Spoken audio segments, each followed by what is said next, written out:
Bonsoir à toutes et à tous. Juste avant de commencer, donc pour information, on est donc en duplex avec les collègues du campus de Baco. Et comme vous avez pu le voir aussi, on est filmé pour la chaîne Calédonia TV. Donc la conférence, elle sera ensuite rediffusée. Je crois que c'est prévu pour ce week-end. Et puis ensuite, comme vous le savez, ça c'est rediffusé régulièrement et ce sera podcasté. Donc il y a moyen de retrouver facilement la conférence plus tard.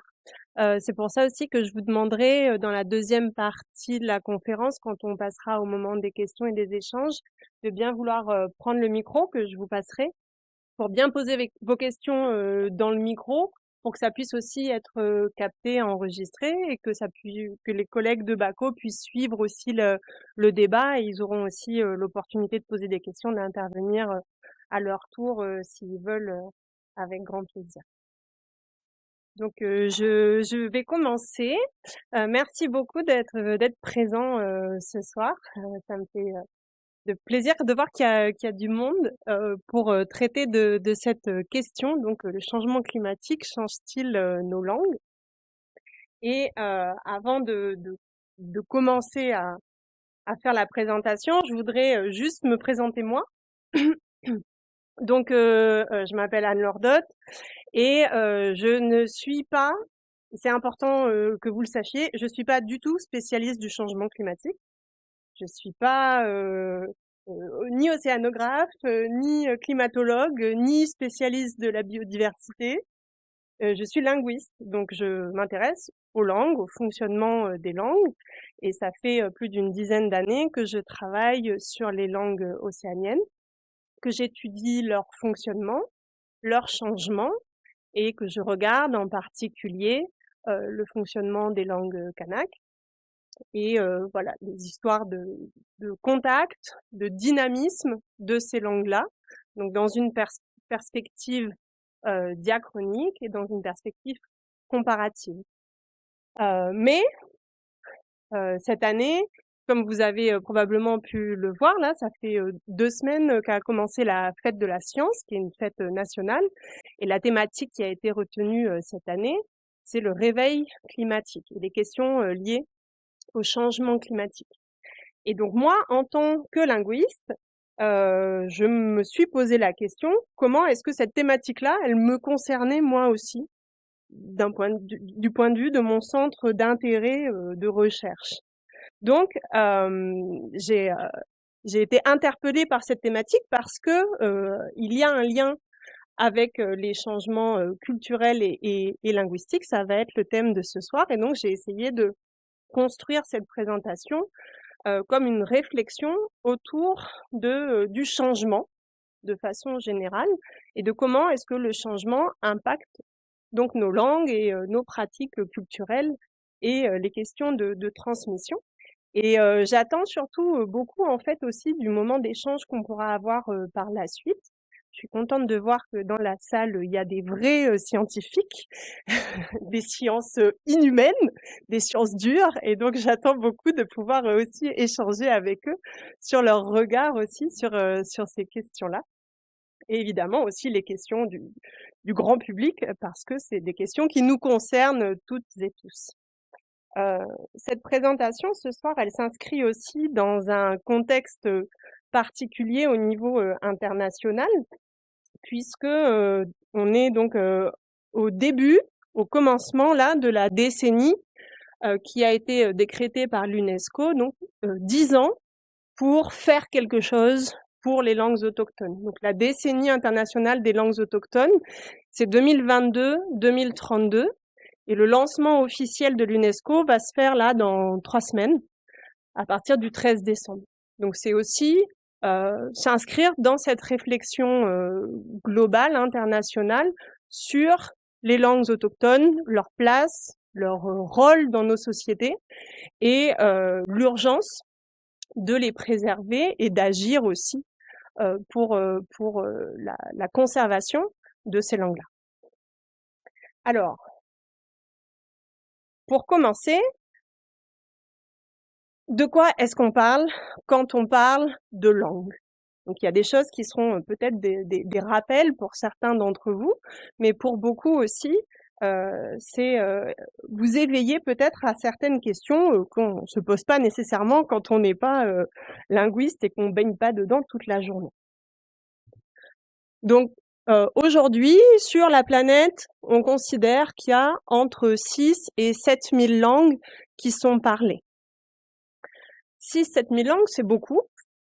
En général, on est capable d'en citer peut-être une petite dizaine, pas beaucoup plus. Et donc, il y a énormément de langues sur lesquelles on a individuellement aucune connaissance, aucun savoir. On sait même pas trop, à vrai dire, qu'est-ce qu'on parle où quand on regarde une carte du monde. Là, sur cette carte, vous voyez déjà que il y a des endroits où c'est tout blanc, c'est-à-dire qu'il y a des endroits où en fait il n'y a pas de gens, grosso modo. Ou alors il y a un point qui a ensuite un large spectre de répartition pour les locuteurs. Et puis on voit des zones où c'est beaucoup plus dense et beaucoup plus concentré. Et c'est ça évidemment moi qui m'intéresse, c'est ces zones aussi de grosse concentration de langues différentes. Donc là, les couleurs de ces petits points-là, elles sont uniquement en fait pour regrouper par grands continents. Il y a aucun lien ni sur les familles linguistiques, ni sur les tailles de langues, ni sur le statut officiel ou non officiel des langues. C'est juste pour simplifier la représentation. Une autre représentation. Ah oui, je suis pas cartographe ni géographe non plus, mais il va y avoir beaucoup de cartes parce que c'est un outil qui est assez pratique là pour les questions qui vont nous intéresser ce soir.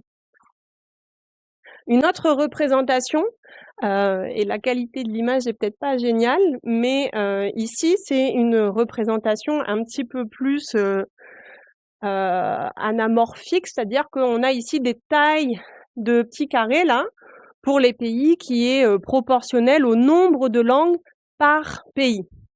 Donc encore une fois, qu'est-ce qui nous intéresse là-dedans et qu'est-ce que j'aimerais bien que vous reteniez comme idée ou que ça vous interpelle aussi, c'est que par exemple, on nous voit bien sur la carte. En général, sur une carte du monde, souvent on ne voit pas trop la Calédonie, on nous oublie. Là, on a un joli petit carré orange. Et si on compare, vous voyez qu'on est à peu près de la même taille que le Mozambique. On est à peu près de la même taille que l'Italie, tout là-haut. On est à peu près la même taille que le Venezuela. Donc, aussi pour prendre conscience de cette grande richesse et de cette grande diversité qui nous entoure en Calédonie. Autre petite chose intéressante, c'est de voir nos voisins les plus proches, le Vanuatu. Vous voyez le gros carré rouge là pour le Vanuatu, l'Australie. Enfin, on voit que la région Pacifique, Asie du Sud-Est, si on compte l'Indonésie, c'est une langue de très grande diversité linguistique et on y reviendra ensuite. Et puis, si on regarde l'Europe, par exemple, et là, on voit que c'est tout petit. C'est assez morcelé, mais chaque petit carré est assez réduit. Donc, c'est des zones de faible diversité linguistique. C'est des grandes langues, entre guillemets. Beaucoup de locuteurs, beaucoup de pouvoir politique, mais très peu de diversité dans ces zones-là. Pour les cartes suivantes, je voulais vous montrer donc ce que j'ai pas dit aussi en introduction, c'est que ce que je vous présente ce soir, c'est pas un projet de recherche que moi j'ai mené en particulier, c'est pas des résultats de mes travaux, c'est des résultats de mes lectures et de mes recherches documentaires. D'accord? Donc c'est une espèce d'état de l'art de la question que j'ai fait en me posant ces questions-là. Donc c'est pour ça que vous allez voir tout un tas de références, parce que c'est pas mes productions à moi, c'est ma sélection à moi et c'est ma lecture de ces informations. J'ai trouvé donc sur un article une étude que j'ai trouvée vraiment intéressante et donc je vais vous montrer la succession de cartes. Encore une fois, il y a beaucoup d'informations, mais c'est juste visuellement s'imprégner en fait de l'histoire de l'évolution du nombre de langues. Donc, Gary Simons, il a fait des estimations, en fait, à partir de documentation qu'on pouvait avoir sur la présence de langue et sur la présence de locuteurs de langue à partir des premiers explorateurs et des premières grandes phases de colonisation ou d'évangélisation dans le monde, où on a commencé à avoir les premières traces écrites et recensées de différentes langues. Et là, ce qu'on va essayer de voir, vous avez ici par rapport aux couleurs, la perte des langues. Alors, comment est-ce qu'il a fait ça? C'est-à-dire que il a regardé à 25 ans d'intervalle systématiquement quand est-ce qu'on avait l'estimation de dernier locuteur d'une langue. Donc, en 1795, l'estimation, c'était que la répartition était comme ça. Vous voyez que c'est très majoritairement vert foncé. Et puis, on commence à avoir des langues avec des très, très faibles taux de locuteurs pour ce qui est les États-Unis. Et un petit peu aussi en Europe, on voit l'Irlande et le Royaume-Uni aussi, donc les impacts sur l'irlandais. On passe, donc c'est pas à 25 ans, c'est 35 ans.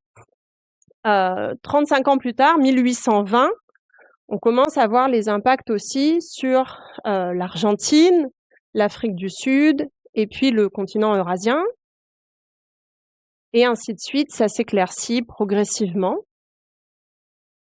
Ça s'éclaircit. Ça devient jaune en Australie. Donc à savoir, l'Australie, c'est souvent un exemple aussi qui est cité de génocide massif qu'il y a eu de population. Et donc, parallèlement aussi de génocide linguistique, on estime aujourd'hui qu'il y a à peu près la moitié des langues qui ont disparu en Australie depuis l'arrivée des Européens. Donc aujourd'hui, il reste à peu près 200 langues, mais on pense que avant l'arrivée des Européens, il y en avait le double, en fait. Et donc, plus on se rapproche de notre époque, plus on a des langues qui sont en train de perdre de leur vitalité, qui perdent des locuteurs, et donc une érosion linguistique importante, jusqu'à arriver à notre époque, où on a une situation qui est dramatique pour tout ce qui est le continent américain de façon assez globale. En Afrique, un certain nombre de pays, on pourrait dire, qui s'en sortent bien d'un point de vue linguistique. Et l'Australie, le Pacifique, qui aussi sont très touchés par la perte de diversité, et l'Europe de l'Est et l'Europe même de l'Ouest, on voit le Portugal, la France aussi qui sont impactés par cette perte de diversité. Donc cette séquence-là, elle permet aussi de visualiser la temporalité de ce qu'est la perte linguistique et de se rendre compte que c'est un problème global qui concerne la quasi-totalité des États du monde. Alors, là, c'est de la perte de l'obsolescence linguistique d'un point de vue socio-linguistique. On perd des locuteurs. Et donc, comment est-ce que on perd de la vitalité d'une langue? Soit on perd les gens meurent, comme ça a été le cas en Tasmanie, donc génocide, ou des maladies qui vont détruire la population. Une langue, elle meurt aussi parce que les gens l'abandonnent au profit d'une autre langue, généralement une langue dominante qui a plus de prestige, qui a plus de poids politique ou économique. Une langue, elle meurt jamais d'elle-même parce qu'elle n'est pas suffisante pour ses locuteurs. Elle disparaît parce qu'on arrête de la parler pour tout un tas de raisons, dont certaines que je viens d'évoquer. En revanche, si je refais le lien avec le titre de ma communication, on se pose la question de, mis à part la disparition de la langue, qu'est-ce qui fait aussi changer les langues? qu'est-ce qui va les faire se modifier dans leur fonctionnement. Et j'ai retenu quelques critères. Les langues, elles changent à cause du temps ou grâce au temps. Hein, les langues, moi, je parle pas exactement comme parlait ma grand-mère en français. Il y a des modifications au niveau du vocabulaire, au niveau de l'accent, de la prononciation, au niveau des formes grammaticales. Donc le temps fait changer les langues. Le contact fait changer les langues. On emprunte des mots à nos voisins. On va emprunter des habitudes. Donc on va modifier, créer des mots. On va se déplacer. Et donc on va aussi modifier nos pratiques linguistiques par contact. Les décisions politiques modifient nos langues. Alors, on peut interdire à des gens des pratiques linguistiques, hein, c'est arrivé. On peut obliger les gens à des pratiques linguistiques, c'est aussi arrivé. Et puis, alors, petite anecdote assez incroyable, des décisions politiques peuvent aussi modifier le fonctionnement pur et simple des langues. Il y a l'exemple, par exemple, en Polynésie, qui avait été recensé au début de l'arrivée des Occidentaux aussi, que en fonction du nom du roi qui était au pouvoir, par respect pour ce roi, il y avait interdiction de prononcer les syllabes de son nom. Et donc on reformatait le lexique de la langue pour ne pas se retrouver pour ne pas avoir à prononcer des mots qui sonneraient comme le nom du roi. Donc par manipulation purement du prestige et du pouvoir des chefs politiques, ça peut impacter directement des langues. Et puis enfin, l'environnement va aussi faire changer les langues, et ça va être le cœur aussi de la présentation. Donc le changement, que ce soit pour les langues comme pour tout un tas d'autres domaines de la vie, c'est pas un problème en soi. Le changement, c'est quelque chose de plutôt positif même. Hein. Je vais parler de changement et pas d'évolution pour pas qu'on ait une impression de c'est mieux maintenant qu'avant ou quoi que ce soit. Mais donc le changement, c'est quelque chose qui rend les systèmes dynamiques. Donc c'est quelque chose de tout à fait normal et plutôt positif. Et on a montré le phénomène sur les cartes précédemment de disparition de la diversité. Ça aussi, c'est un phénomène qui a toujours existé. Il y a toujours eu des langues qui sont mortes, qui ont été abandonnées. Ce qui a changé, ce qui nous interpelle aujourd'hui, c'est l'accélération de cet abandon et de ce changement, exactement comme pour le changement climatique. Donc aujourd'hui, si on regarde de nouveau une carte, mais pour prendre conscience de ce changement radical et de l'impact de la disparition. Alors, vous voyez probablement rien du tout, mais c'est pas grave. Ce qu'il faut voir, c'est qu'il y a des petits points partout. Et donc là, c'est la carte de l'Atlas des langues en danger de l'UNESCO. Alors celui-là, il date de 2009, je crois, et normalement, justement, donc d'ici 3 semaines, là, quand il y aura l'officialisation du lancement de la décennie des langues autochtones, il devrait y avoir une mise à jour de cet atlas. Donc cet atlas recense les langues qui sont considérées en danger, et en danger à 5 niveaux. Donc tous les petits points que vous voyez ici sont des langues en danger à plus ou moins, avec un degré de risque plus ou moins grand. Les langues qui ne sont pas présentes sur cette carte sont les langues qui vont bien, qui sont en bonne santé. J'ai fait un petit zoom sur la région qui nous intéresse pour voir aussi qu'en Calédonie, les estimations, d'après les critères de l'UNESCO, on pourrait faire une conférence rien que sur cette notion-là de vitalité et ces critères-là qui peuvent aussi être discutés, mais d'après les critères de l'UNESCO, il y a 18 des 28 langues kanak qui sont considérées en danger à différents niveaux de risque aussi. Vous voyez l'Australie, où il y a donc beaucoup de langues qui sont aussi concernées. Un exemple qu'on cite souvent, le maori, donc en Nouvelle-Zélande, il a un petit point blanc, donc ça veut dire c'est une langue qui est considérée comme sûre. Elle n'est pas en super bon état, mais elle s'en sort, si on veut. par rapport à d'autres, hein. Donc en Calédonie, on voit le petit point noir là, qui est considérée éteinte. Alors ça dépend des recensements, c'est le Siche, parlé dans la région de Bourail. Selon les recensements, des fois on a 20 locuteurs, et puis le recensement suivant, on en a 4, puis le recensement d'après, on en a 30.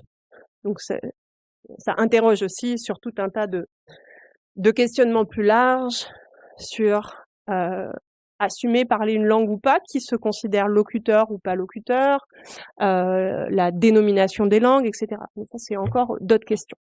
Donc voilà, juste pour voir un petit peu l'ampleur de ce risque sur les langues dans la région proche de nous.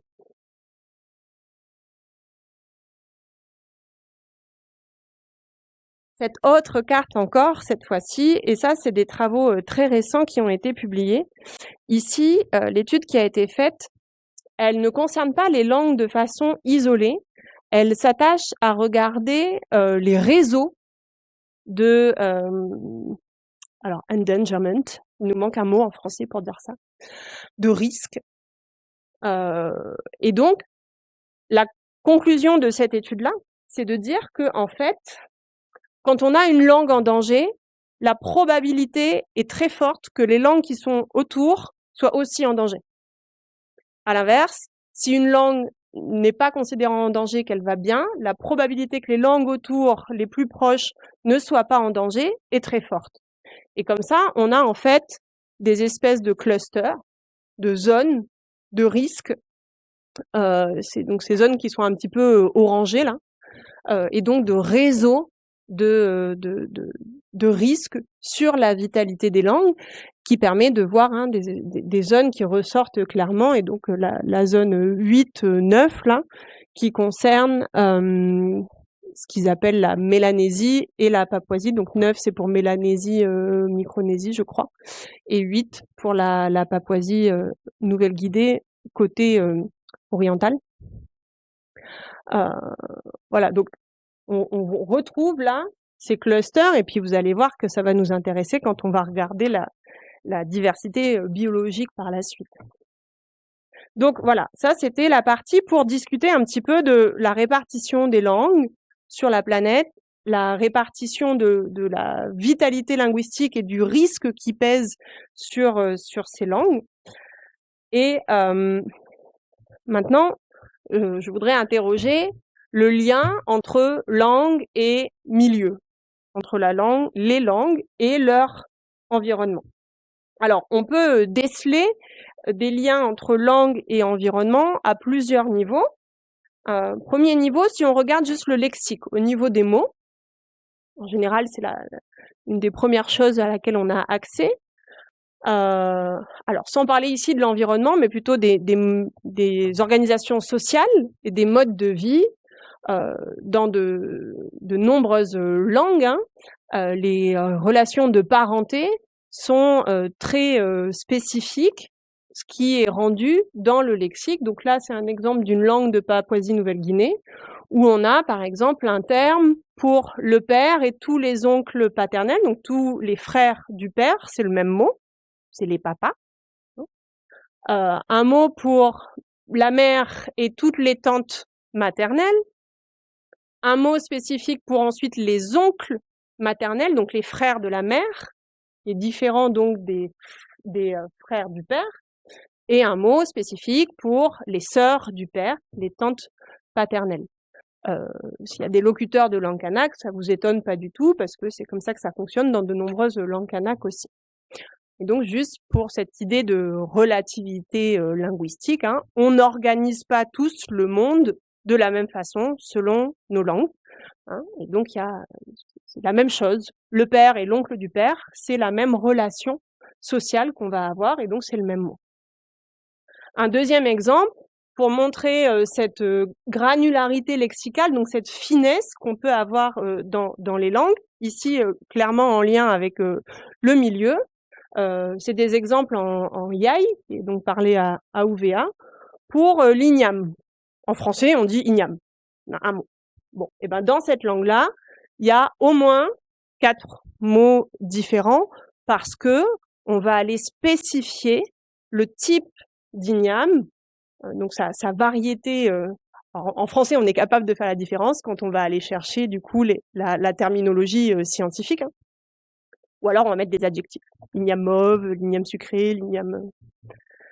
Mais dans cette langue, encore une fois, comme dans beaucoup de langues océaniennes, la différenciation, elle est centrale, évidente, elle existe dans le lexique. Donc, c'est ce qu'on appelle la granularité lexicale, donc la précision, le niveau de précision dans le lexique. Évidemment, ça se fait pas par hasard dans la langue, ça va se faire dans les domaines qui ont une importance particulière pour la culture, pour le groupe linguistique, hein. On connaît le rôle central de l'igname dans la culture kanak.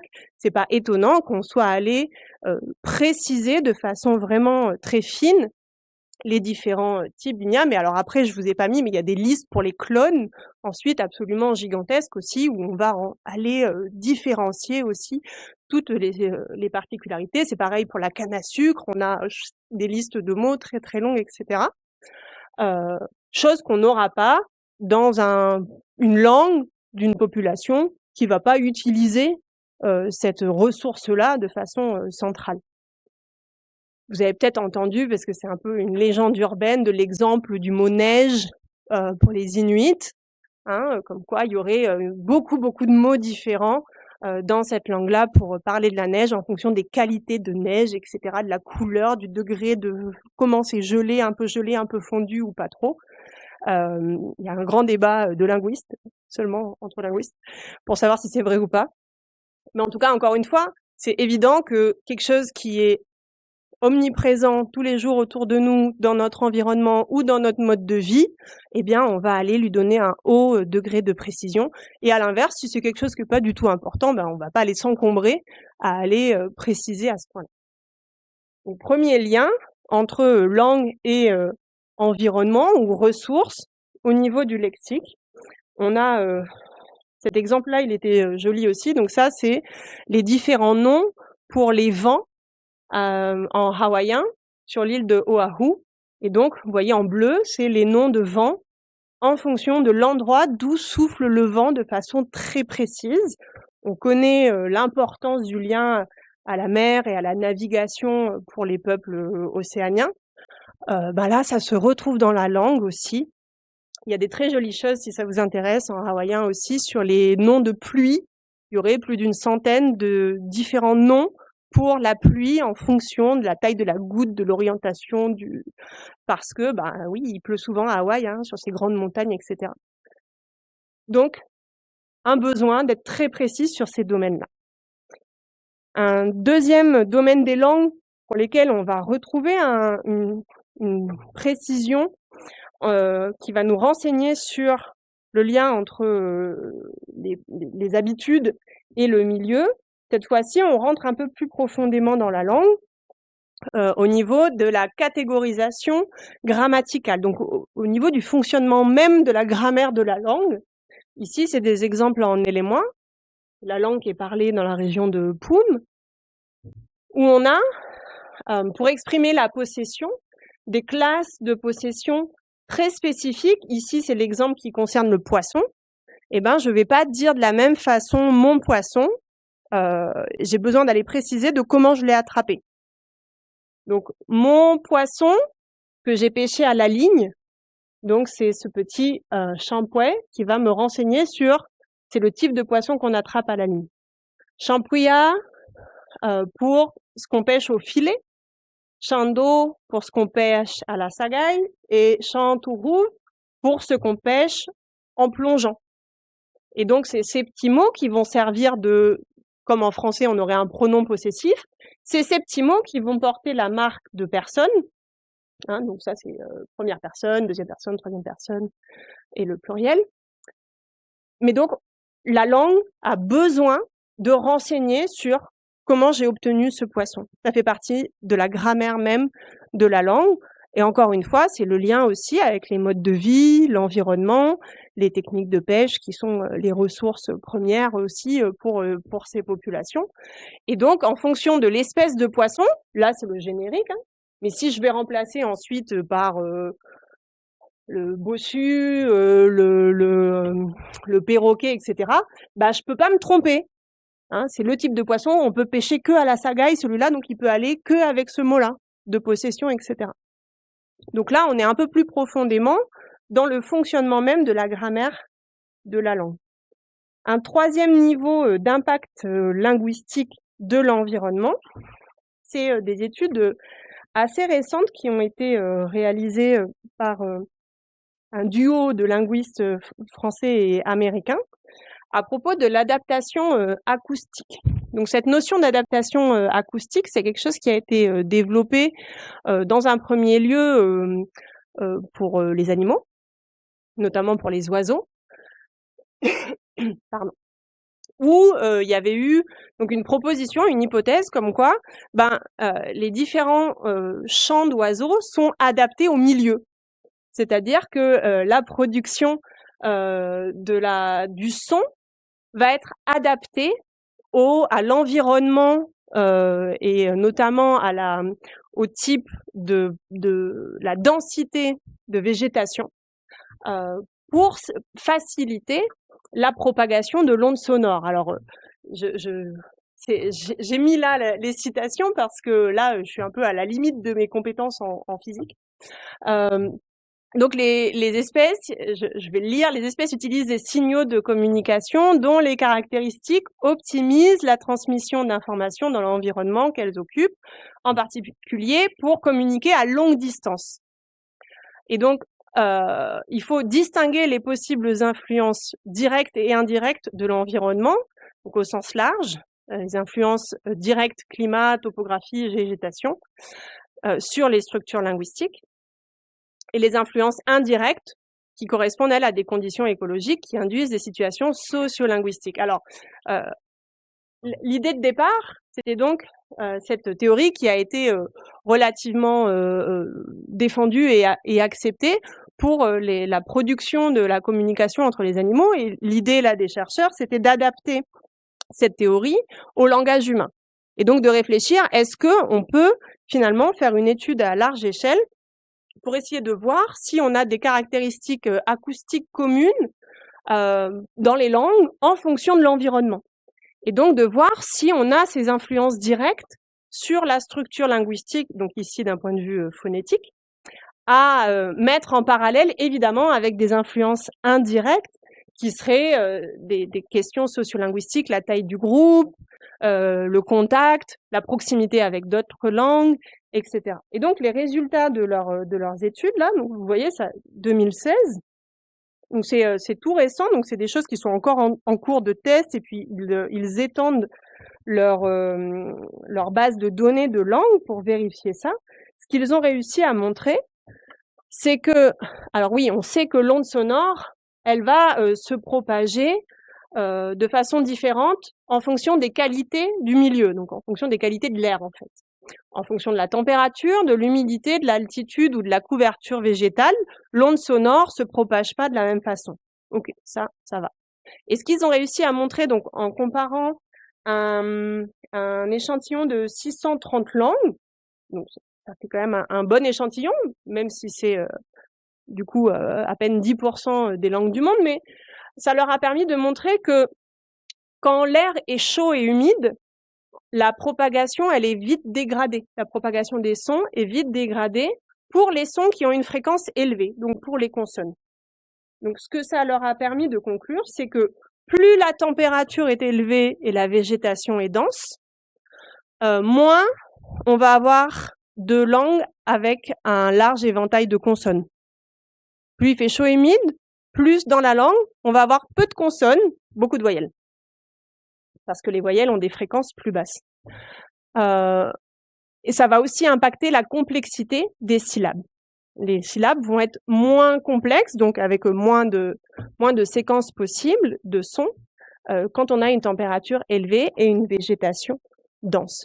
Donc ça, c'est quelque chose c'est assez nouveau comme recherche et comme conclusion sur l'impact ici purement technique, hein, même des choix alors inconscients qu'on fait en tant qu'être humain quand on spécifie, quand on développent des langues dans les groupes humains, qu'en fait, eh bien, il y a une cohérence avec le milieu dans lequel on est pour que la communication soit plus efficace d'un point de vue purement physique, hein, et de propagation de l'onde sonore. Donc, ils ont réussi à vérifier ça sur un grand nombre de langues. Il y a évidemment des exceptions.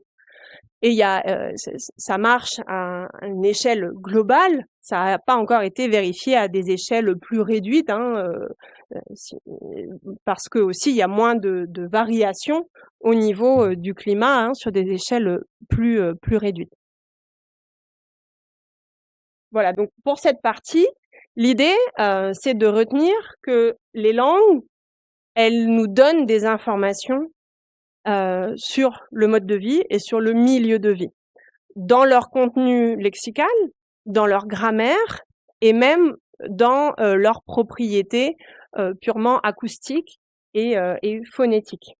Donc les langues nous parlent de l'environnement à partir du moment où on arrive à détecter tous ces indices-là.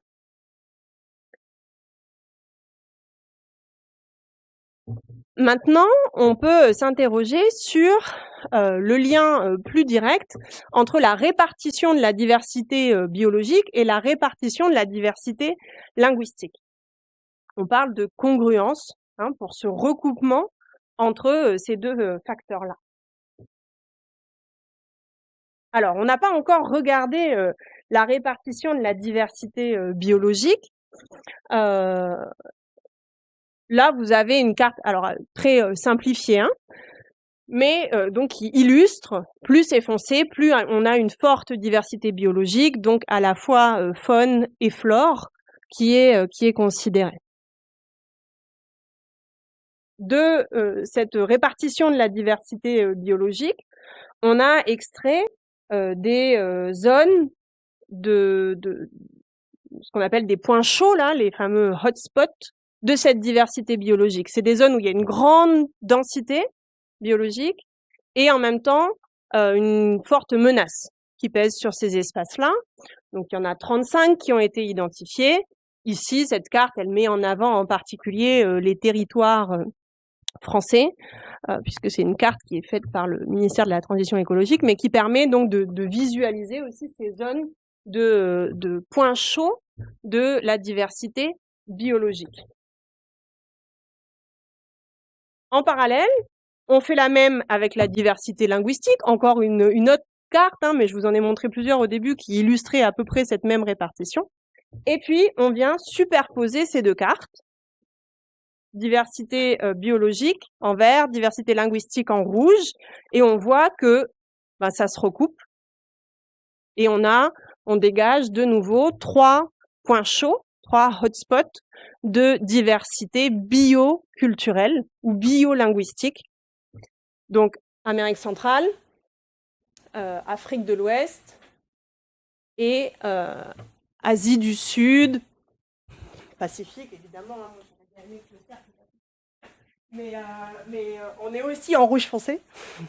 Et donc, ces zones qui se recoupent, hein, entre le 45e parallèle et le tropique du Capricorne, en gros, où on a donc cette superposition, cette congruence entre diversité biologique et diversité linguistique. Alors, pourquoi ? Il y a plein d'explications qui sont avancées. Évidemment, un premier point, peut-être, en tout cas sur la diversité linguistique, c'est souvent des zones qui ont été colonisées plus tardivement et pour lesquelles il n'y a pas nécessairement eu de colonisation d'établissement, mais plus des colonisations d'exploitation de ressources. Il n'y a pas forcément eu, en tout cas dans un premier temps, l'installation massive de populations extérieures. Ça s'est fait dans un deuxième temps. C'est aussi des zones où on a une très forte diversité biologique et comme je l'ai dit tout à l'heure, les langues s'hyper-spécialisent en fonction de leur milieu. Et donc, si on a un milieu très différent d'une vallée à une autre ou d'une île à une autre, les modes de vie vont s'hyper-spécialiser en fonction de ce milieu et se différencier aussi. Et puis, c'est aussi des zones sur lesquelles il y a eu, alors en tout cas pour la zone Pacifique, hein, on sait aussi que c'était des zones où il y avait énormément de contacts. Contrairement à la première impression que les Européens ont eue quand ils sont arrivés dans le Pacifique, où ça leur a semblé gigantesque, avec des petites îles très éloignées, et où là là, chacun doit être très isolé dans son île. Aujourd'hui, on sait qu'en fait, non, elles étaient hyper connectées, et qu'il y avait tout le temps des échanges et tout le temps des contacts. Et le contact est un facteur de diversification aussi, pas seulement d'homogénéisation, pour aussi se différencier du voisin. Sur ce recoupement-là entre diversité biologique et diversité linguistique, un petit parallèle qui m'a semblé intéressant, qui explique que dans les écosystèmes tropicaux, hein, donc cette zone-là à peu près qui était illustrée précédemment, ces écosystèmes, ils sont à la fois riches en nombre d'espèces et pauvres en nombre d'éléments. Il y a beaucoup d'espèces, mais pas beaucoup de représentants de ces espèces, contrairement à ceux des latitudes plus au nord. Peu importe que la population de l'une de ces espèces soit relativement réduite, c'est la variété qui compte. Elle est caractéristique d'un écosystème stable. Si on applique cette analogie biologique aux langues, alors on peut s'attendre à trouver un grand nombre de langues parlées par peu de locuteurs dans cette région tropicale. Donc des petites langues, je mets beaucoup de guillemets, hein, petites langues dans le sens de peu de locuteurs. Et encore une fois, cette idée aussi de diversité, de variété qui permet l'équilibre du système, du milieu. Et c'est ce qu'on retrouve effectivement pour les langues. Si on regarde cette répartition de langues par rapport à leur taille au niveau du nombre de locuteurs, on n'est pas surpris hein, de voir que le Pacifique, c'est 19% des 6-7 000 langues du monde, hein, 1300 langues, et on est 0,1% de la population mondiale. Donc vous voyez bien le poids qui pèse sur cette population-là. Le danger, il est immédiat parce que on n'est pas nombreux. Donc la pression des sociétés dominantes, des cultures dominantes, la pression écologique sur la survie même des populations. Hein. On pèse pas lourd à côté hein, du gros carré asiatique.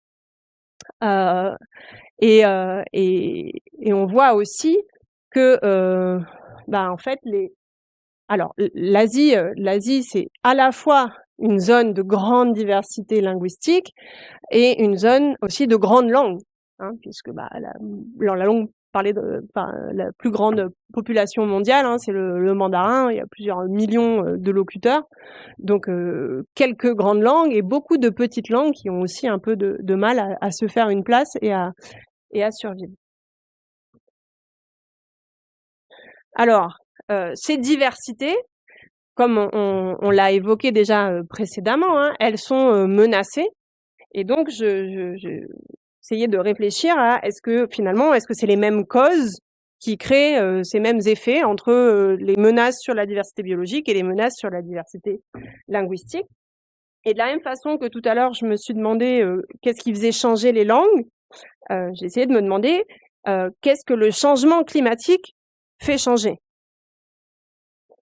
Alors, je pense que la réponse est très multiple, enfin très large, mais j'ai retenu quelques éléments. Premièrement, le changement climatique, il transforme les milieux, il va les modifier, il amène à la disparition d'un grand nombre d'espèces.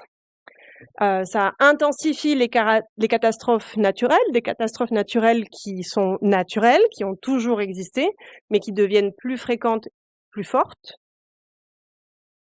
Ça génère des déplacements de population, des déplacements massifs, soudains et souvent irréversibles. Ça va bouleverser les modes de vie, là aussi, souvent de façon irréversible et non voulue. Ça va engendrer la raréfaction de ressources qui, in fine, accentuent les inégalités. Alors, on va pas tout de suite se suicider et être complètement déprimé, c'est sûr que c'est pas reluisant. Mais parmi ces conséquences, eh bien, on mesure l'impact sur la diversité biologique, et puis je reparlerai juste après des impacts sur la diversité linguistique. Mais de la même façon que tout à l'heure, j'avais la carte sur les langues en danger, là, c'est une carte qui de 2019 qui montre la répartition des espèces menacées, et donc espèces, faune et flore, et donc de la pression qui pèse sur cette diversité biologique. Et là, encore une fois, malheureusement, hein, on fait partie des zones où c'est le plus foncé et donc le plus en danger.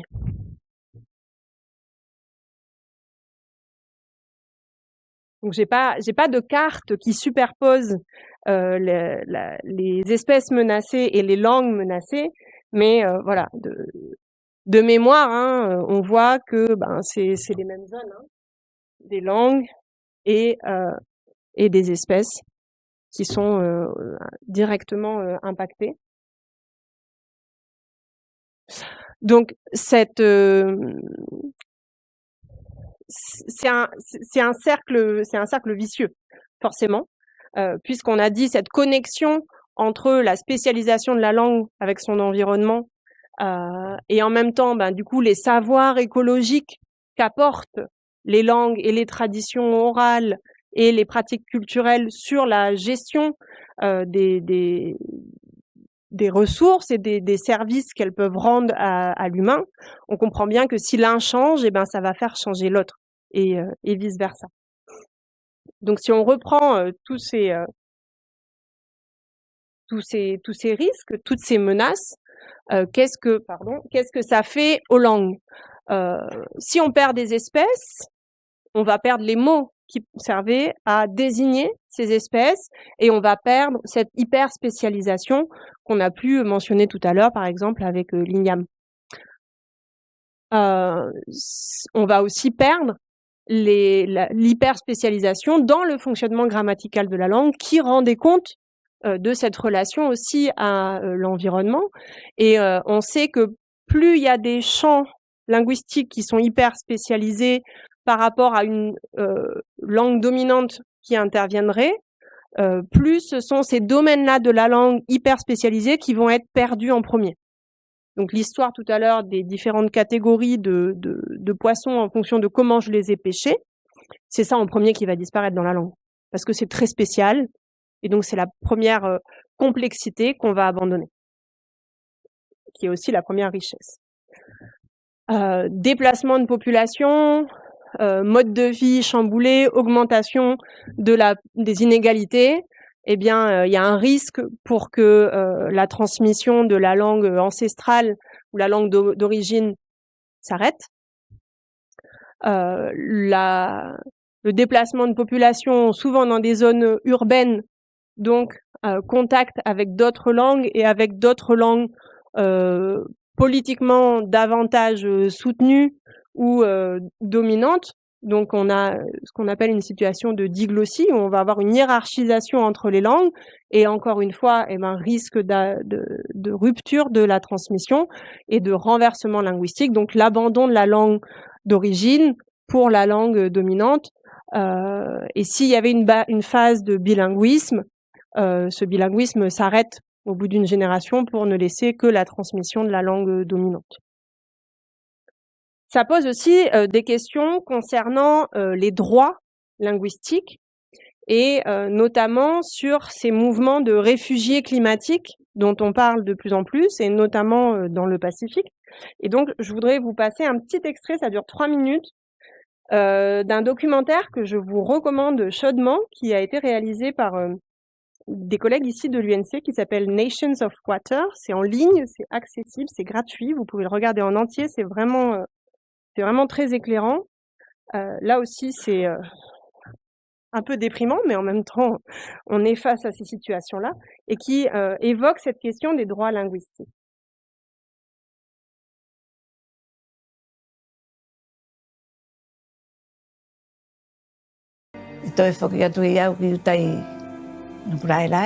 Je suis arrivée en Nouvelle-Zélande il y a à peu près 30 ans et ensuite je suis retournée à Tuvalu en 2019. J'ai vu que les choses avaient encore changé là-bas. Tellement de choses ont été abîmées par la mer. Mon souhait, pour ceux d'entre vous qui ont le pouvoir de faire changer les choses, s'il vous plaît, regardez mon peuple. Regardez-nous avec empathie, parce que nous n'avons nulle part où aller. Nous ne pouvons pas nous réfugier sur des terres plus hautes. Nous n'avons pas de montagne. Voilà, c'est mon rêve.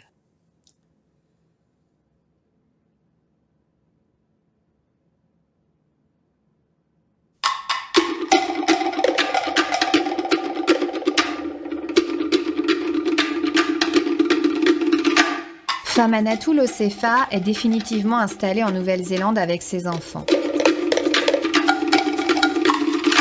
Son histoire est aussi celle du défi de vivre son identité, sa culture et ses références, c'est-à-dire de jouir de ses droits culturels lorsque l'on est éloigné de sa terre.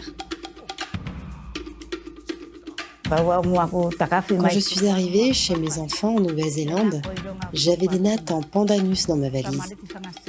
Car dans la pure tradition tuvaluane, nous offrons ces nattes pour montrer notre amour à nos enfants. Je suis venue en Nouvelle-Zélande avec les traditions et les coutumes tuvaluanes, y compris celles de notre église. Aujourd'hui, je porte la tenue traditionnelle de Nuku'ulai'lai, que nous appelons le Tao, faite avec des feuilles de pandanus aussi. À Nuku'ulai'lai, les Tao sont les seuls à avoir des fleurs de tiare.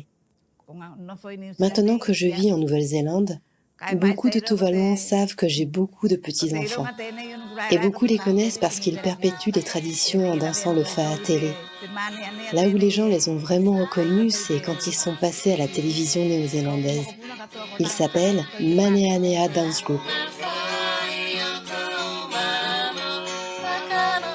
It's so hard to think about how culture can survive past having no land to survive on. For Samoan culture, a lot of it, if not most of it, is rooted in the land. And so our language comes from words that are connected to land. Siva Samoa, which is our traditional dance, is movements that mimic the way the land moves. Our food comes straight from, you know, what we have been able to do with the resources we have on the land. And so thinking about how our culture can survive if we were to move, I can't even imagine that, because then you even have to put into account the factors in the new place we move to, right? Assimilation is such a struggle for a lot of Pacific Islanders, when it's a fact that when parents move from the islands to New Zealand, they teach their kids English because they want to make it easier for them to have a life here. And so I don't know what our language would look like if we didn't have an island to root it on. And I don't know what that culture would be able to look like past that type of future.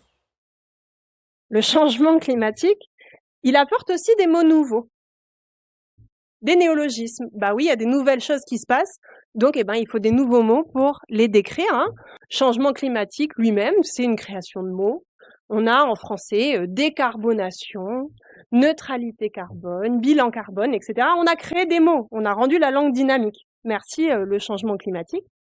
Écomobilité, etc. Alors, il y en a des jolis que j'ai découverts. Moi, je ne savais pas ce que c'était que le statisme. Il y en a qui doivent savoir, peut-être. C'est une histoire de... Alors, j'ai mes notes là. Hein. La variation du niveau des mers en lien avec la fonte des glaces, c'est ça? J'en ai trouvé un autre que je ne connaissais pas. La solastalgie. Vous savez ce que c'est que la solastalgie?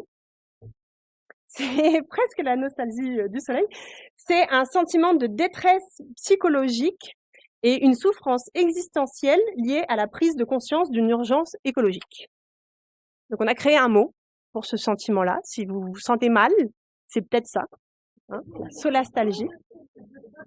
Réfugiés, migrants climatiques, climato-sceptiques, climato-scepticisme, etc., etc. Donc, pourquoi est-ce que je vous montre ça? Pour appuyer l'idée aussi que la langue, elle répond aux besoins des locuteurs.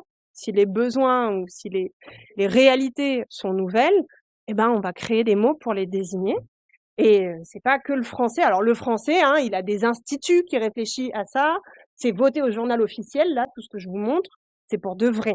D'accord? C'est l'académie, tout ça. Mais il y a aussi tout un tas d'autres langues qui sont passées par cette même épreuve. J'ai trouvé quelques petits mots en maori. Hop. Changement climatique aussi, bah, c'est un mot composé et c'est aussi l'idée de transformation et l'idée du temps, l'environnement autour de nous qui change. Le réchauffement, le fait que ça devienne plus chaud pour le monde et la trace carbone, l'empreinte carbone, par exemple. Je discutais avec ma collègue cet après-midi qui est locutrice du Nengone et elle me disait bah oui, on a aussi un mot en Nengone pour parler du changement climatique, on va parler du temps qui change. Donc, voilà, les langues s'adaptent quelles qu'elles soient, elles vont aussi créer pour pouvoir désigner ces nouvelles réalités. C'est le seul point positif que j'ai trouvé. Voilà, pour terminer, à mon sens, et alors là, c'est pas uniquement en tant que linguiste, hein, mais aussi en tant que citoyenne, je me sens concernée par ces changements environnementaux et je me sens concernée par ces changements linguistiques et je suis persuadée que ça fonctionne ensemble et que si on veut lutter contre l'un, il faut passer par défendre l'idée qu'il faut lutter contre l'autre. Et il n'y a que comme ça qu'on sera efficace. Donc, cette thématique de la fête de la science qui est invitée au réveil climatique, moi je voudrais inviter au réveil linguistique, hein, et inviter aussi au fait que ça nous concerne tous et toutes. Moi je suis pas locutrice de langue autochtone, je suis pas locutrice de langue kanak, mais je pense que j'ai aussi mon rôle à jouer. Et comment? En étant peut-être un petit peu plus curieuse des autres façons de parler, des autres façons de dire, en étant plus bienveillante aussi sur ces diversités-là, en y faisant attention, en tout cas, en essayant de les promouvoir et de s'en soucier, et pas juste de dire non, elles servent à rien, vaut mieux que tout le monde parle anglais, mais de se rendre compte de l'importance de la diversité, hein, et du risque de l'homogénéisation. C'est pas terrible quand tout le monde est pareil, et ça donne pas des très beaux résultats au niveau génétique et au niveau culturel. Il faut de la diversité pour qu'il y ait de la vie. Et donc, si on n'est pas soi-même détenteur de cette diversité, je pense qu'on peut être en tout cas promoteur de cette diversité, ou en tout cas essayer d'y faire attention. Éveiller au plurilinguisme, j'aurais dû mettre un S même. Pourquoi pas commencer à apprendre des petits mots, à retenir des expressions de langue d'ici, de langue d'ailleurs, juste inclure dans son quotidien de la diversité culturelle et linguistique. C'est comme trier ses déchets, c'est pas nous qu'allons sauver la planète en faisant juste ça, mais si tout le monde le fait un petit peu, ça va peut-être changer quand même un petit quelque chose. Et promouvoir des démarches locales, adaptées, plutôt que des grandes démarches avec une visée internationale et globale qui sont rarement adaptées aux réalités du terrain, que ce soit pour la protection de l'environnement et la protection des langues et cultures. Éclairer dans le sens, voilà, ce qu'on est en train de faire là, d'essayer de comprendre comment ça fonctionne, de se poser les questions. Et collaborative, c'est-à-dire ensemble, mais ensemble aussi entre disciplines scientifiques. Et je pense que cette intertransdisciplinarité permet de mieux comprendre les phénomènes, pas en regardant que sa discipline et les impacts qui nous concernent que nous, mais les impacts plus globaux. On parle beaucoup du changement climatique, de la menace sur les espèces de la faune et de la flore, à juste titre. On parle beaucoup moins des menaces sur les langues en danger, alors que c'est nous en premier, hein, c'est l'humain et c'est qui on est qui est en train aussi de se perdre et de se modifier. Donc je pense que c'est important de sensibiliser à ces questions-là et d'essayer de les embrasser ensemble en même temps pour trouver des solutions plus pérennes et peut-être plus adaptées. Voilà, j'ai terminé. Merci beaucoup.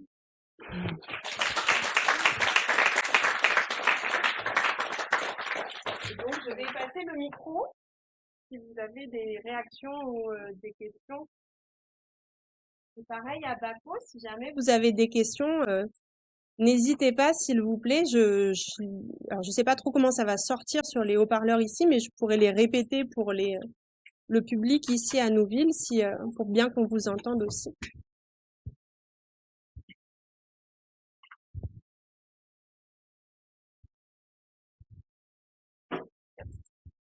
Je vais bien commencer.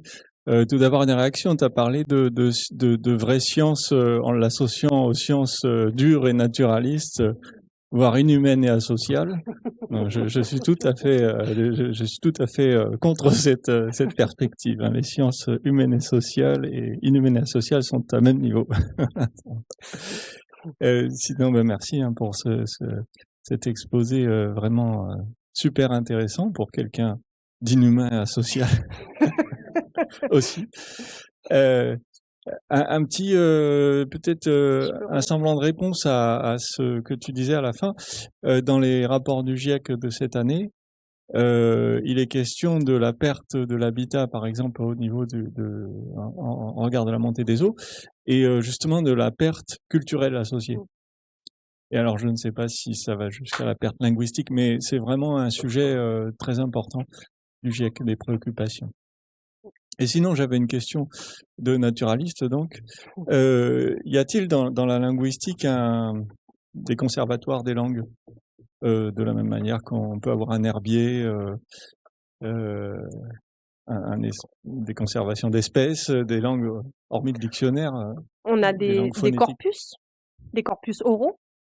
Ce serait à peu près l'équivalent, je pense. Donc, il y en a plusieurs. C'est aujourd'hui qui sont numériques, hein, des plateformes des archives orales, des enregistrements globalement, généralement des linguistes ou des anthropologues qui font des dépôts de leurs ressources. Donc c'est souvent associé à des centres de recherche. Il y en a un que je peux mentionner en particulier, qui s'appelle Paradisec, qui est alors basé, il est sur Internet, mais l'équipe qui travaille dessus est à l'université de Melbourne. Et c'est une archive orale d'enregistrement de langues. Ça a commencé avec des langues d'Australie et du Pacifique, et puis aujourd'hui il y a des langues d'un peu partout dans le monde où on peut déposer ces enregistrements, des fois avec les transcriptions, donc les annotations de ce qui est dit dans la langue, des fois avec des analyses linguistiques, donc des découpages d'unités. Et puis après, il y a différents degrés de mise à disposition. Soit c'est ouvert à tout le monde, soit il y a quand même une demande d'accès limité que pour des chercheurs ou que pour la communauté en fonction du contenu de certains textes. Ici, en Calédonie, il y a eu un gros travail de la part du département du Centre culturel Tchibaou et de la DCK, hein, de collecte de patrimoine oral aussi. Donc pareil, c'est public, mais c'est très contrôlé au niveau de qui peut y accéder en fonction du type de récit, notamment quand ça touche à des récits sur du droit foncier ou sur des récits généalogiques. Mais pour les chercheurs, c'est globalement accessible, ou pour les gens des communautés. Donc oui, il y a, on n'appelle pas ça des conservatoires, on appelle ça des archives orales. Sur les langues de Calédonie, il y a aussi un site qui s'appelle Cocoon, qui recense les enregistrements des chercheurs d'un laboratoire à Paris qui s'appelle le Lacito. Il y a eu beaucoup d'enregistrements sur les langues kanak, par exemple. Donc il y en a un petit peu. Il y a beaucoup de langues sur lesquelles il n'y a rien. Il y a beaucoup de langues sur lesquelles il y a des vieilles cassettes en train de moisir dans les placards des descendants, des chercheurs, des fois. Et des fois, on sait même plus trop c'est quelle langue qui est enregistrée. Et ça, c'est ce que les collègues de Melbourne font aussi. Ils font de la rénovation des cassettes, des disquettes. Pendant des années, toutes ces langues ont été enregistrées.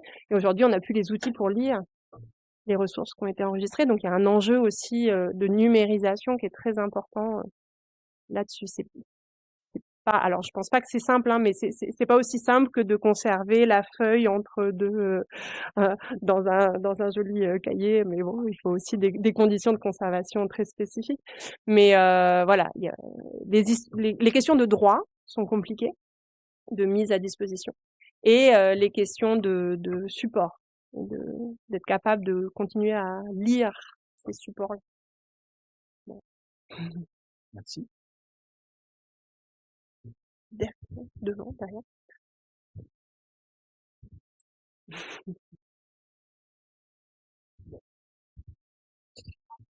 Oui. Ok. Je prends la question ici, puis après je passe à Bako alors. Et puis après, ouais. Oui, juste une petite question, parce que tu faisais l'analogie entre biodiversité et biodiversité linguistique. On a une idée d'un taux d'extinction des langues? On a un taux d'extinction des espèces? Est-ce qu'on a un taux d'extinction des langues? Est-ce que c'est vraiment similaire aussi? Il y a vraiment une métrique qui est établie?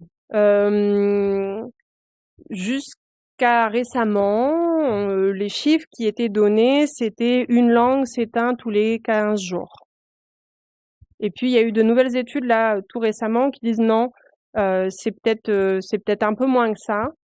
On serait peut-être plutôt à 9 par an. Mais en tout cas, les estimations, c'est que à la fin du siècle, donc à la fin de notre siècle, en 2100, il y aura 50% des langues qui auront disparu. Donc 3000. Il en restera 3000. Donc oui, ça va vite, ça va très vite. Et d'autres estimations qui sont données, parce qu'on pourrait se dire, bah voilà, mais si on a des enregistrements et des dictionnaires, bah c'est pas trop grave, on peut la réapprendre dans 100 ans. Bah non, évidemment, ça marche pas comme ça. C'est très compliqué. La revitalisation d'une langue morte, on connaît qu'un seul exemple où ça a fonctionné, c'est l'hébreu, pour lequel il y a eu une volonté politique et des moyens énormes, et en fait, c'était un peu une dictature, quoi, de réintroduction de la langue. C'est pas non plus sûr que ce soit vraiment favorable de défendre ce mode de fonctionnement-là. Et ce que certains spécialistes disent aussi, c'est qu'il suffit d'une génération pour perdre une langue, et c'est minimum 3 pour revitaliser, pour réintroduire. Donc dans la durée, ça se perd très vite, et c'est vraiment presque irréversible, quoi. Alors, Bako.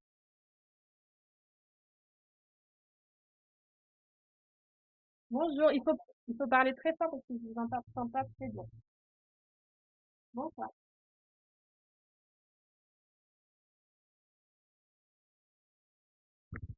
Ça met en corrélation entre le patrimoine, la carte de chaque océan, par rapport aux spécificités, la perte des langues, quand ça fait de façon entière, de façon nous avons c'est normal aussi, c'est bien transmission parentale, c'est maintenant les pères de la guerre, les parents, ils jouent leur rôle de transmission dans le nord, normalement, la perte de la langue, ça se fait faire parce que les gens restent faire les autres, ça reste, c'est réel, parfois c'est fait aussi la traduction des langues, je pense qu'on pense à c'est-à-dire, je pense que certains bâtons, on va transférer une pensée pédagogique, on dit dans le littéraire, dans le canal, pour on a rentré de partie à part, la professeur qui a tout parti, vraiment, parce qu'on a parlé, histoire pour une naissance, on traduit la vie, en langue kanak, en langue française, c'est de revitalisation à la permis. Donc, ça, pour redonner un coup pour l'ordre, vraiment, savoir-faire, à cette campagne, final, ça a permis une sorte de, c'est ça, quand tu fais, la mise en participation, ça en perpétue l'évolution, il y a la culture de la lecture, la culture de l'application, avec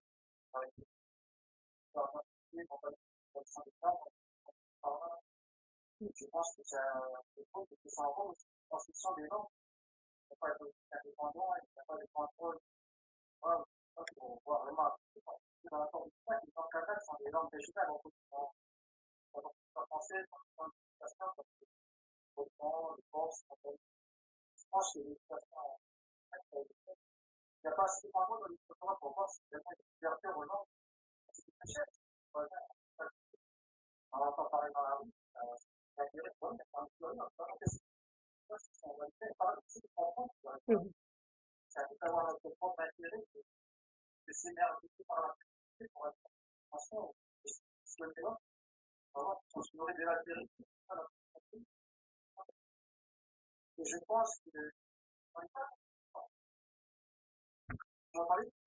moi, je vous entends, mais le reste de la salle, ils vous entendent pas, donc. Je pense que voilà, je vais faire une grosse concentration sur le territoire, parce qu'il y a la convention CITES, internationale sur le commerce des espèces. Il faut faire une convention adaptée à notre contexte local sur les normes de menaces d'extinction. Je pourrais le remettre au bout du jour. Comme un cas, c'est un idéal en fonction des activités dans la communauté. L'endroit où vous pouvez faire ça appartient à la partie des taux. On parle de l'école, de la vie, je pense que c'est un rôle à de promouvoir le bien dans l'extérieur en option. Oui. En option, comme les latin, comme les latin à l'époque, par les options à l'époque. C'est pareil, je pense qu'on fait que tu joues ce rôle-là parce qu'on fait avec la mondialisation, les commercialisations, les addictions aux écrans, oui. Je vais juste essayer de résumer pour le public qui est ici à Nouville votre intervention. Merci beaucoup et je suis tout à fait. Par exemple, si on appelle notre pote l'entité quand elle disparaît, oui. on a pas de l'intérêt pour aucun travail avec la retraite. Aller trouver les institutions, les personnes de cours, on en fait des statistiques, des championnats, en fait. Là, quand je fais les cartes, c'est très que toi, au cœur de. Oui.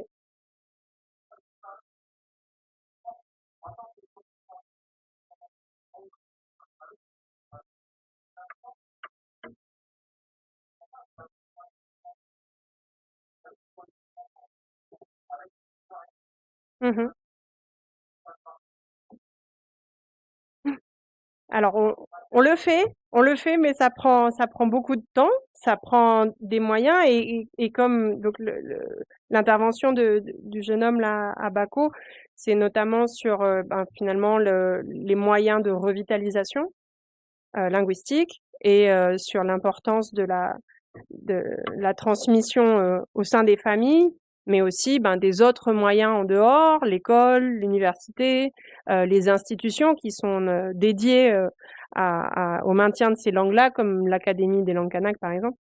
Donc la difficulté, l'importance, mais en même temps la difficulté, à la différence des espèces biologiques, c'est qu'on a effectivement affaire à de l'humain. Donc si on veut préserver et promouvoir ces langues-là, le problème, c'est que du coup, c'est hautement plus politique et politisé que promouvoir la grenouille de bassin d'à côté et donc il y a des conflits de communautés, des conflits de vision politique qui entrent en jeu, qui sont peut-être moins prégnantes dès lors qu'on parle d'espèces biologiques.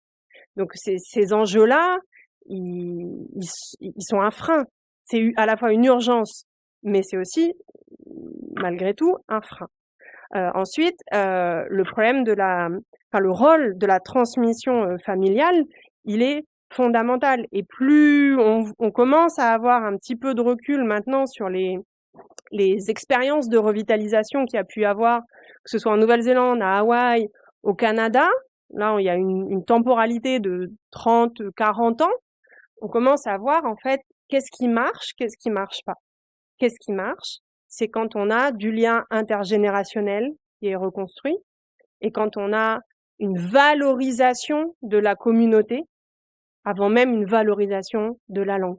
En Nouvelle-Zélande, tout bêtement, ça fait longtemps qu'il y a des choses qui sont mises en place d'un point de vue politique, des affichages bilingues, des moyens énormes qui sont donnés pour faire des dictionnaires, des ressources, l'enseignement et tout ça. Mais le nombre de locuteurs, il stagnait, il n'augmentait pas. Et là, il y a un boom depuis 5-6 ans. Qu'est-ce qui s'est passé depuis 5-6 ans en Nouvelle-Zélande? Il y a une première ministre hyper positive et qui valorise la culture maori tout le temps et qui n'est pas elle-même maori, donc c'est détaché d'une revendication purement communautaire. Je sais pas si vous avez vu, mais c'est des trucs symboliques, mais en fait c'est ça qui compte. Elle a donné un nom maori à sa fille. Quand elle a fait sa nomination en tant que première ministre, elle a fait la cérémonie avec une cape traditionnelle maori en plume de kiwi pour reconnaître la valeur du peuple premier de Nouvelle-Zélande, etc. Et dans tous ses discours, elle a toujours été très inclusive, très respectueuse, très valorisante de la culture maori en Nouvelle-Zélande. Et depuis 5-6 ans, il y a des booms de demandes d'adultes, d'apprentissage de la langue maori. Ils n'arrêtent pas d'ouvrir des cours, des écoles de maori pour les adultes. Alors, j'ai pas fait d'études spécialisées sur la situation, mais il y a quand même une corrélation là-dessus, et c'est pas uniquement l'école. Après, il y a d'énormes moyens qui sont donnés en Nouvelle-Zélande, des médias uniquement dédiés aux Maoris, etc., etc. Mais l'importance des représentations et de la façon dont on parle de ces langues et dont on parle de ces communautés, ça joue un rôle fondamental. Donc, je pense que ça donne des clés. Je pense aussi, personnellement, qu'on a trop donné de responsabilités à l'école. C'est aussi un petit peu responsabilisé de la question des langues. Non, mais ça y est, c'est bon, elles sont enseignées à l'école. Et puis dans les familles, à la maison, il n'y a pas eu ce travail-là. Alors, c'est jamais de la faute des parents. Les parents, ce qu'ils veulent tous les parents du monde, ce qu'ils veulent pour leur enfant, c'est le mieux.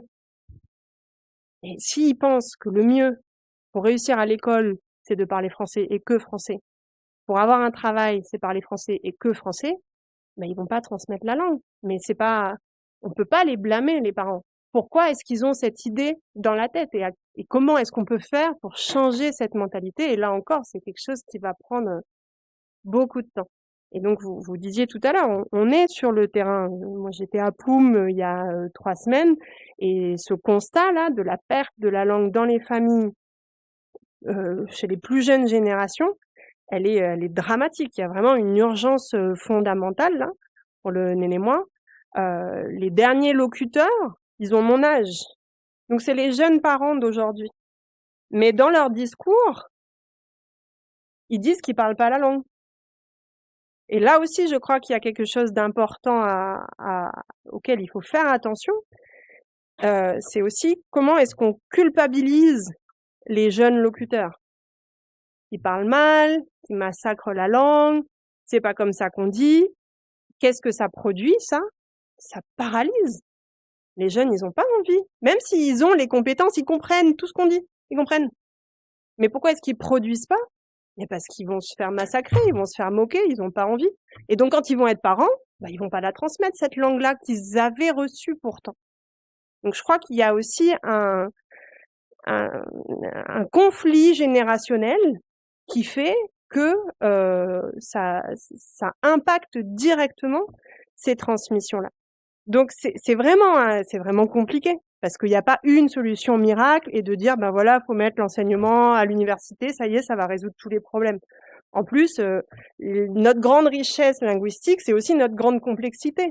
Il y a 4 langues aujourd'hui qui sont enseignées à l'université ou jusqu'au baccalauréat. On fait quoi des 24 autres? On a creusé un écart aussi entre ces langues-là. On a fait des espèces de super langues kanak, 4, et puis les autres qui sont malheureusement du coup très en retard. Donc voilà, c'est une réponse un peu longue à une question un peu longue, mais pour un thème très compliqué. Mais enfin voilà, évidemment, je crois que nous à l'université, on veut absolument jouer un rôle et on fait ce qu'on peut. Avec par la formation des étudiants, par la recherche, par l'exercice que je fais ce soir. C'est ça aussi quand je disais prendre conscience. C'est aussi de communiquer là-dessus. Oui. On va toucher du doigt un petit peu la question que j'ai. On parle d'un réveil écologique, on parle d'un réveil linguistique, mais est-ce que la préservation d'une langue, ce n'est pas aussi finalement la pluralité des modes de vie? Est-ce que c'est pas un élément qui vous a marqué? Est-ce qu'il y a des choses qui sont faites sur le sujet? Et comment en fait est-ce qu'on doit vraiment dissocier en fait ces éléments? Alors oui, c'est sûr que c'est aussi une clé dans le questionnement sur le mode de vie, le milieu de vie. On sait que les migrations urbaines, ça impacte forcément la transmission et de façon plutôt négative. Si on regarde les chiffres du recensement, par exemple, je vais parler du YAI parce que c'est celle que je connais le mieux. Le YAI, c'est à peu près 4000 locuteurs, mais il y en a 2000 à Ouvéa. Il y en a 2000 à Nouméa. Donc on peut même plus trop parler que c'est la langue d'Ouvéa. Aujourd'hui, il y a presque autant de locuteurs à Nouméa, du YAI, qu'à Ouvéa. Le wallisien, il y a plus de locuteurs du wallisien en Calédonie qu'à Wallis. Donc d'ailleurs, dans ces questions de revitalisation, est-ce qu'on se concentre qu'à nos langues kanak autochtones d'ici, ou on prend en compte aussi les autres langues de Nouvelle-Calédonie, qui peuvent aussi être menacées, et où l'enjeu, il est local?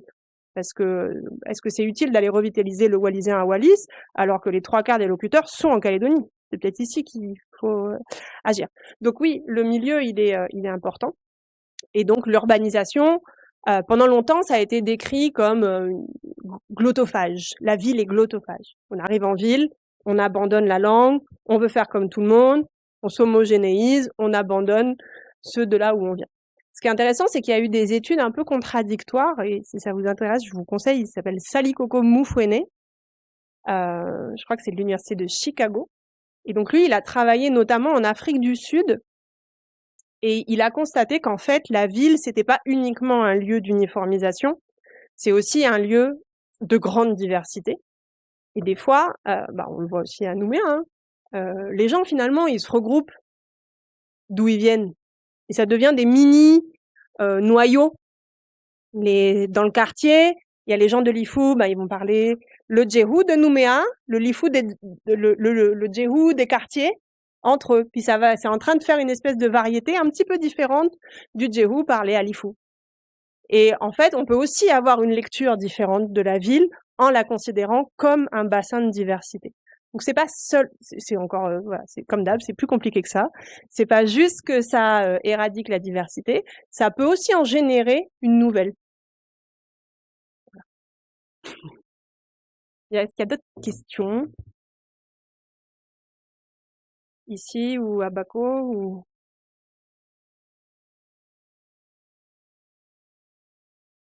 oui.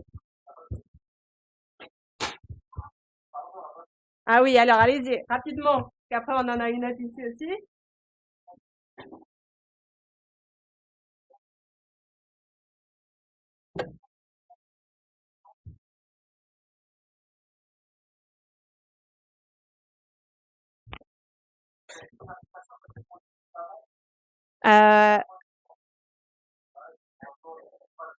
Oui.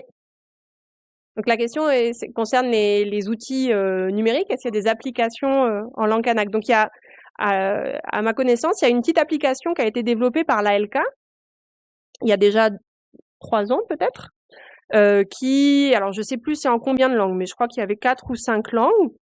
Langue kanak et aussi, je me demande s'il n'y a pas le wallisien d'ailleurs. Si, hein? Ok. Et où c'est un espèce, à l'origine, l'idée, c'était de faire un petit lexique pour les touristes qui arrivaient sur les paquebots, des trucs comme ça. Donc, c'est un peu genre assimile, la méthode assimile pour les touristes qui vont à Lifou et qui veulent demander leur chemin, acheter, je sais pas, un collier de coquillage ou machin.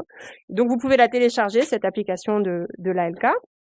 Il y a un didacticiel en ligne, gratuit, qui a été développé par l'UNC, par ma collègue Suzy Beharounet, s'appelle nengone.univ-nc.nc. Vous avez des leçons pour apprendre le nengone en ligne, progressif, avec des audios, etc., qui est très bien fait, que je recommande à tout le monde. Et puis, on travaille sur d'autres projets, là, notamment de dictionnaires multilingues en ligne, à partir des différents dictionnaires papier qui existent sur les langues kanak. D'autres collègues qui travaillent sur des petits applis pour la météo en langue. D'autres collègues qui travaillent sur une méthode comme pour le nengone, mais dans d'autres langues. Il me semble que c'est le paichi qui est en cours. Voilà, donc ça, c'est en cours. Ça va venir. Oui.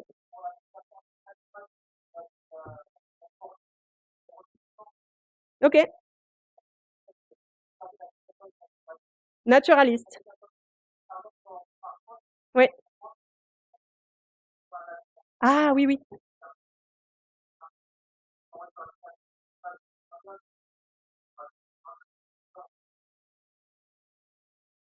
Mm. Application naturaliste. Mais ça me fait penser, il y a un site ici qui s'appelle Endemia, qui est très bien fait sur les espèces végétales endémiques de Nouvelle-Calédonie. Et il y a les appellations en langue. Alors peut-être pas dans toutes les langues, mais en tout cas on retrouve les noms dans différentes langues, qui est très bien fait aussi.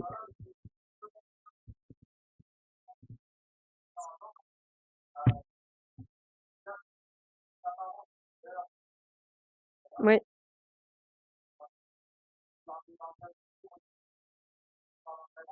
Oui.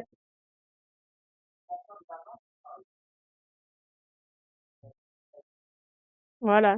Les noms des espèces dans la langue. Oui.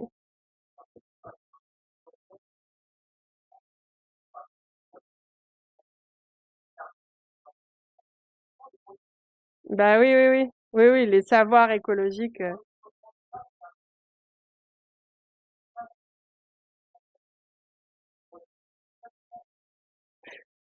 Merci. Oui.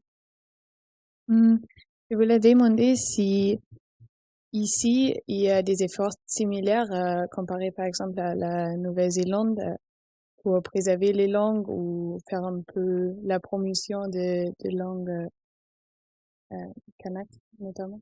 Alors depuis les accords de Nouméa, c'est écrit d'ailleurs. L'existence de notre licence ici langue et culture océanienne, le fruit de l'accord de Nouméa, donc de 1999, qui dans le texte c'est écrit que les langues kanak sont aux côtés du français langue d'enseignement et de culture.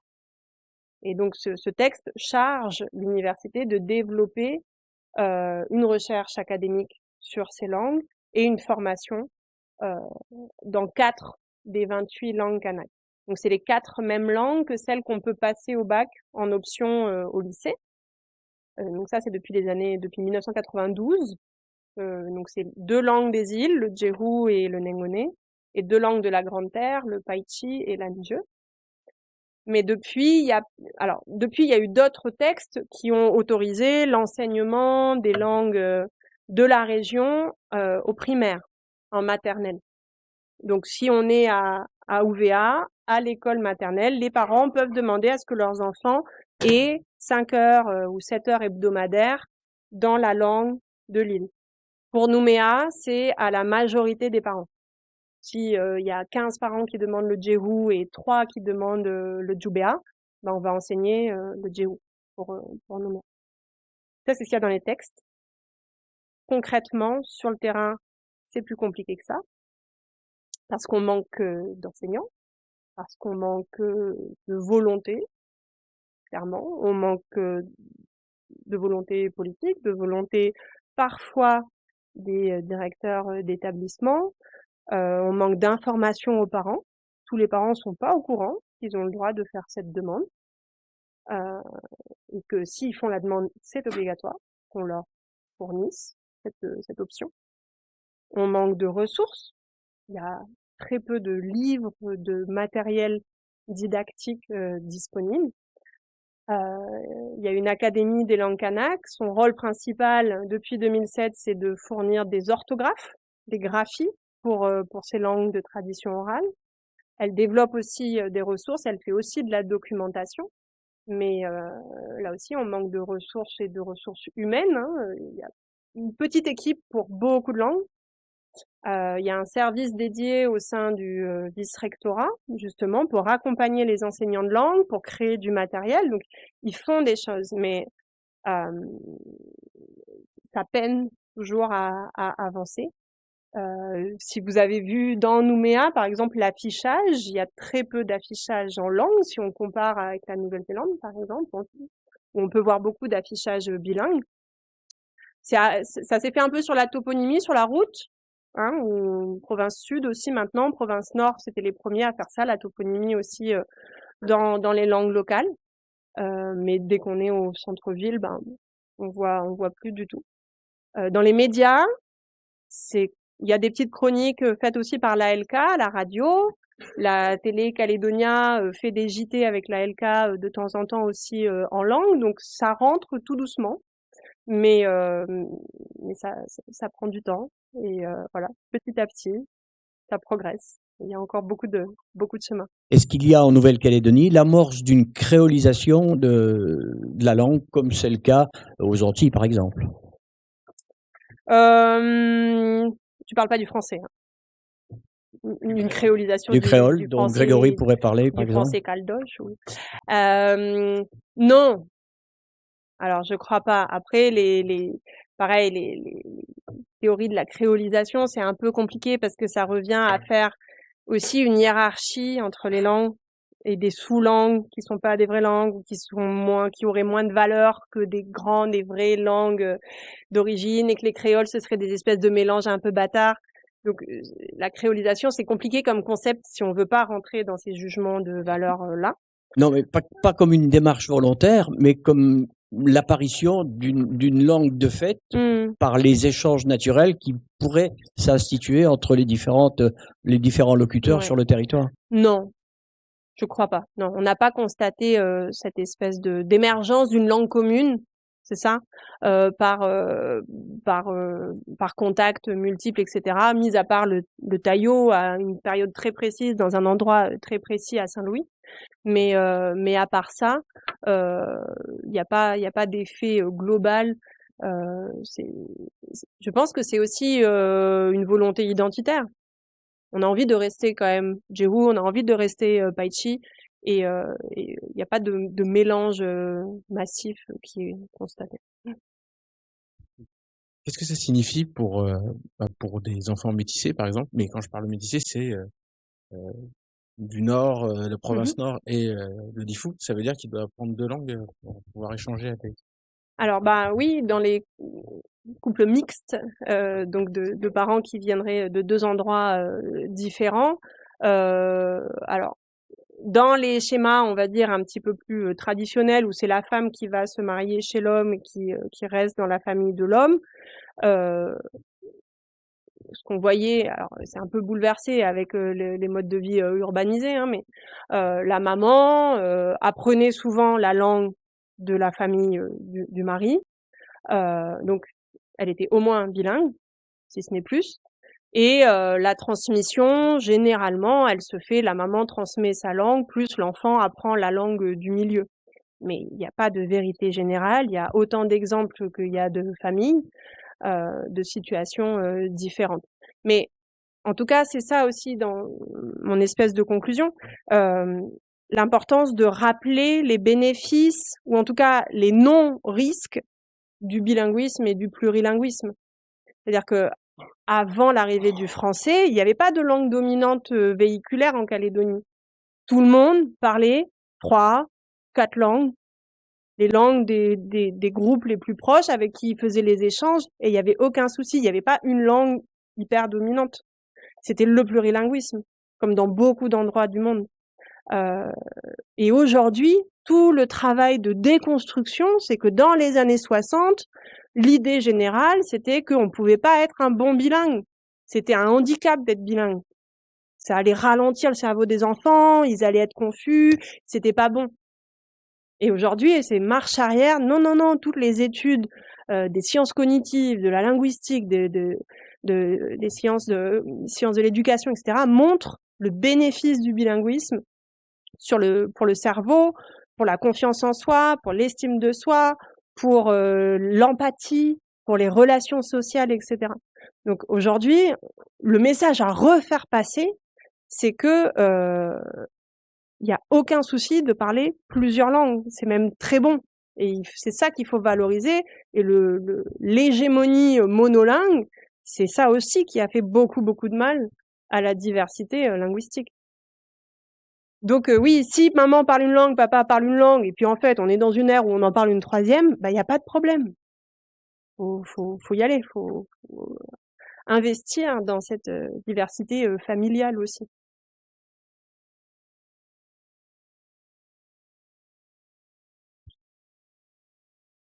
Ben, je vous remercie beaucoup. Ah, il y a une dernière question, pardon. Oui. Alors, tout à l'heure, tu as parlé de la Nouvelle-Zélande. Et en Nouvelle-Zélande, la seule langue autochtone, c'est le maori. Oui, oui. Donc, ça facilite peut-être ce que disait la dame tout à l'heure au niveau de l'éducation, au niveau des panneaux.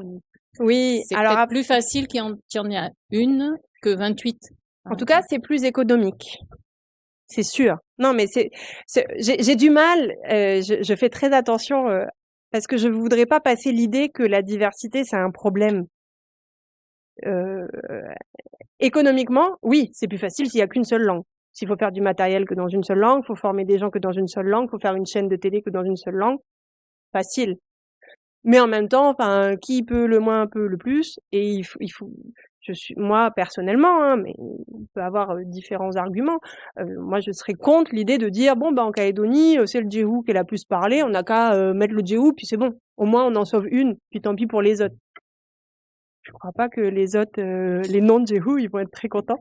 Et quelle perte, quoi, de tous ces autres savoirs. Donc le maori, oui, de ce qu'on sait, à l'arrivée des Européens, il y avait différentes variétés quand même entre l'île du Nord, l'île du Sud et les différentes régions. Ils avaient leurs petites spécificités, mais ça restait la même langue avec intercompréhension commune. La Nouvelle-Zélande, c'est aussi c'est la dernière île du Pacifique à avoir été habitée, hein. Donc c'est la plus jeune des langues au final.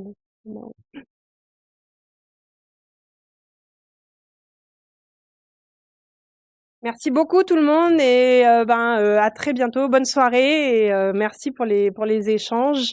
Et donc parlez des langues, apprenez des langues, intéressez-vous aux langues et triez vos déchets.